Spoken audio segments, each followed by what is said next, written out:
Hey, my name is Chris. This is Coco.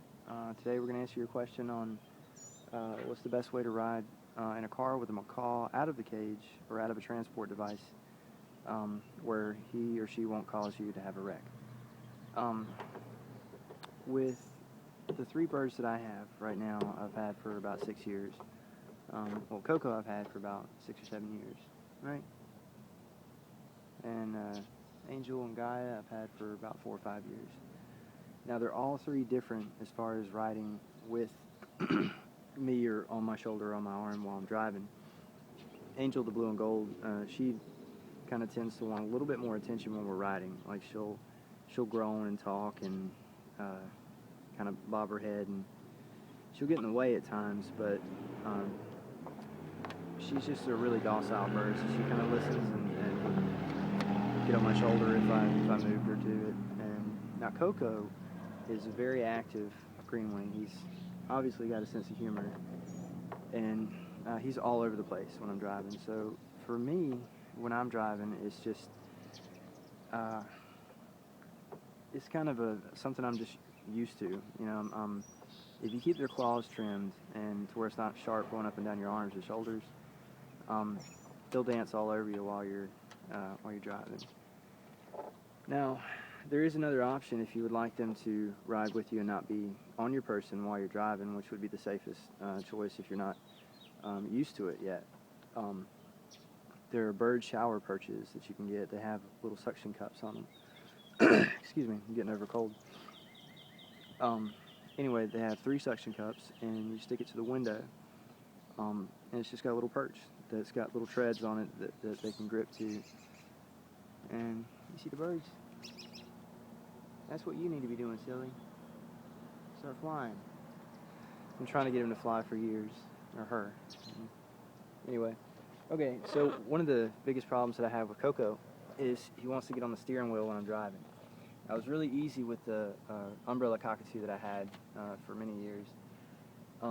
One time, she got on the steering wheel, and a car pulled out in front of me, and I had to turn the wheel all the way over, so she did a 360 on the wheel. And ever since then, she never got on the wheel again, unless we were stopped and she saw that it wasn't moving. They're really, really intelligent, and they love to talk at stoplights. So if you have a concern about traveling with them out of the cage, another option besides the perch is I'll take this off. As you can see, I mean, I've got kind of a junker SUV. But I'll take this off and let Coco perch right here. I'll put a little piece of plastic or a bag or a paper plate down here in case he poops. And just let him chill right here. Now he'll tap on the armrest and look out the window and whatnot. And there's sometimes at stoplights where I have my window too far down, he'll crawl up on the roof, get on the racks, and crawl over to the other side, and that really freaks people out. And I have to stop and get out and make a big deal of it. But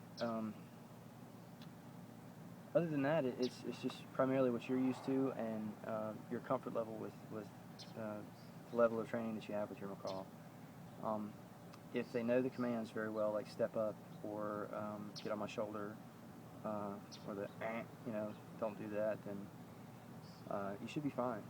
Just, of course, you always want to keep them off the steering wheel, and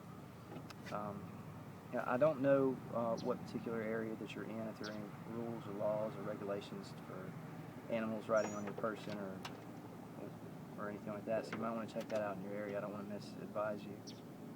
But other than that, try perch, let them chill on the seat. I have noticed with my 3 macaws that they don't like chilling on the seat. Like if they're on like my headrest or the seat next to me, they're always trying to crawl over and get up on my shoulder because they're kind of, I'm guessing that they're semi-nervous about being in a car. I guess the movement and them not being in control of that movement might have something to do with it. The coolest thing I've done, and I had it done in this Pathfinder. Come on, I got you. All right, let me stretch. There we go. Okay, sit up. All right. Coolest thing I did in here, and I had to take it out when I redid the headliner and put the flamethrower on the roof that I had to take down, by the way. I put a hole right here in the roof. Where's my finger? There we go. put a hole right here, use a self-tapping screw, and put a coat hanger coming down to here. A coat hanger because obviously they can't chew through that very well. Put a piece of 2-inch PVC going to right here, and I fastened that to the end with duct tape to the end of one of those sticky perches that goes in the shower, to where it was stuck to the window and then going up to right here so it was stable, it wouldn't wobble too much while he's riding. And Angel and Guile loved it. Coco, he wanted to be on my shoulder. As you can see, he's like, no, I'm riding on you, dude. But anyway, just give it a try. Obviously, well, I mean, if it were me, I'd start out in a small neighborhood or in the car, just working on the car and just see how they react to the change of environment and scenery and the action that you're carrying on with them. Other than that, you can do what I always recommend against, which is the travel containers. It's just, to me, see, there he goes, going for the roof. To me, it's just kind of, I mean, it's like putting a 10-foot Burmese in a 55-gallon tank, you know? It makes no sense. And plus, they're really, really, really intelligent creatures. They're up there with dolphins, and I think they well surpass dogs, don't you? But anyway, take care of your macaws, and if you have any more questions or if I missed anything, leave a message or a comment, and I'll try to get back with you as soon as possible. Thanks, and have a nice day.